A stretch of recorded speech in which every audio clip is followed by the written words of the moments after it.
No complexo jogo das interações humanas, existe uma arma silenciosa, mas com um poder de destruição avassalador. Ela não usa a força física, mas consegue impor uma submissão completa. Hoje, a gente vai dissecar o mecanismo talvez mais eficaz de controle social que existe, a vergonha. Para entender o poder dessa arma, a gente precisa primeiro saber qual é o gatilho que ela aciona. Pense um pouco. Qual é o medo mais profundo, mais instintivo que um ser humano pode ter? Aquele que, para o nosso cérebro primitivo, é ainda mais paralisante que a ideia da própria morte. Exatamente. É o medo do ostracismo, o pavor de ser excluído do grupo. E veja bem, isso não é uma preferência social, é um código de sobrevivência gravado no nosso DNA. Lá nos primórdios, ser expulso do bando era basicamente uma sentença de morte. E a chave que liga esse medo ancestral todo é a vergonha. É fundamental entender isso. A vergonha não é um simples sentimento. Ela é, na verdade, um mecanismo de controle. É como se fosse uma coleira invisível que a sociedade usa para manter todo mundo na linha. Então, vamos começar por aqui. Nesta primeira parte, vamos analisar como algumas pessoas, de forma estratégica, transformam o julgamento público numa arma de altíssima precisão, capaz de neutralizar completamente um oponente sem disparar um único tiro. Mas por que essa arma é tão absurdamente eficaz? A resposta, surpreendentemente, não está só na psicologia. Ela está na nossa biologia. A gente precisa dar uma olhada no cérebro para entender o custo neurológico que a nossa reputação tem.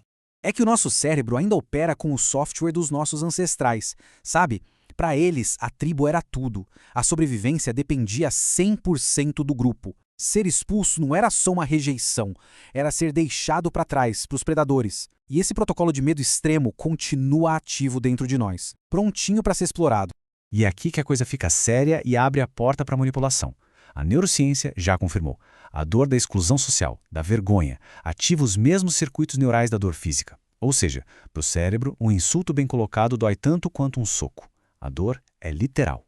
O que nos leva a essa verdade um tanto brutal. Quando se ataca a reputação de alguém em público, não se está apenas fazendo uma crítica. O que se está fazendo é acionar um alarme biológico ancestral. É disparar uma arma que ameaça a própria sobrevivência daquela pessoa, pelo menos do ponto de vista do cérebro dela. Certo. Agora vamos para a parte prática, as táticas. A primeira delas é a do pedestal moral. O objetivo aqui não é discutir o erro que a pessoa cometeu. É muito mais profundo, é assassinar o caráter dela.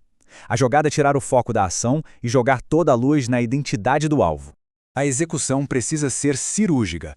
Primeiro passo, o erro em si é ignorado, ele é quase irrelevante. Passo 2, esse erro é usado como prova de uma falha de caráter muito maior, algo fundamental na pessoa. E o passo final, quem ataca se posiciona como o juiz, o guardião da moral do grupo, transformando o julgamento em algo coletivo. Olha só essa arma verbal em ação. A frase não ataca o que foi feito, ela ataca a expectativa, a trajetória da pessoa. A palavra-chave aqui, a lâmina, é decepcionante. Ela não diz o que foi feito a errado, ela diz quem fez isso não é quem deveria ser, o que automaticamente eleva quem fala à posição de juiz. O impacto neurológico disso é imediato. O alvo não sente a crítica de uma única pessoa, ele sente o peso esmagador do julgamento do grupo inteiro. O cérebro entra em modo de sobrevivência e aí só restam duas saídas. Ou uma defesa desesperada, que geralmente só piora a situação e faz parecer culpa, ou a submissão total. Agora vamos para a segunda tática, uma ferramenta mais avançada, mais sutil, o silêncio devastador. Aqui, a arma não é o que se diz, mas sim o que se deixa no ar. É o controle pelo vácuo, pelo não dito. Uma pessoa comum reagiria com gritos com um confronto direto. O estrategista não. Ele usa o silêncio. A técnica é toda não verbal. Primeiro um contato visual intenso, depois um leve balançar de cabeça em sinal de desaprovação. E aí vem o golpe final, desviar o olhar com um ar de tédio. Isso comunica que o alvo nem sequer é digno de uma resposta. Isso é basicamente um hackeamento cognitivo. Esse silêncio cria uma sobrecarga na mente do alvo. Na ausência de palavras, o cérebro dele vai preencher aquele vazio com os piores julgamentos possíveis. Não é preciso acusar de nada. A própria mente do alvo faz todo o trabalho sujo. Ela se torna sua própria carrasca. O resultado é uma dominação psicológica completa. A pessoa se sente pequena, inferiorizada e fica desesperada por aprovação. O objetivo dela muda. Não é mais provar que está certa, e sim reconquistar a admiração. Nesse ponto, o controle total foi estabelecido. Entender esses mecanismos todos é como ter acesso a uma parte do código-fonte do comportamento humano. Mas claro, toda ferramenta de grande poder também carrega um risco à altura. É algo que, se for usado, precisa de precisão cirúrgica. Porque, como se costuma dizer no mundo da estratégia, a vergonha é uma lâmina de 2 gumes.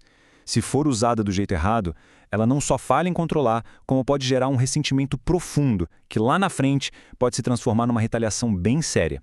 E isso tudo nos deixa com uma questão final, que talvez seja o verdadeiro cerne do poder. Se a vergonha é a corrente e a moralidade do grupo é a mão que segura essa corrente, então a pergunta real é: quem define essa moralidade? Porque, no fim das contas, quem define as regras do jogo controla todos os jogadores.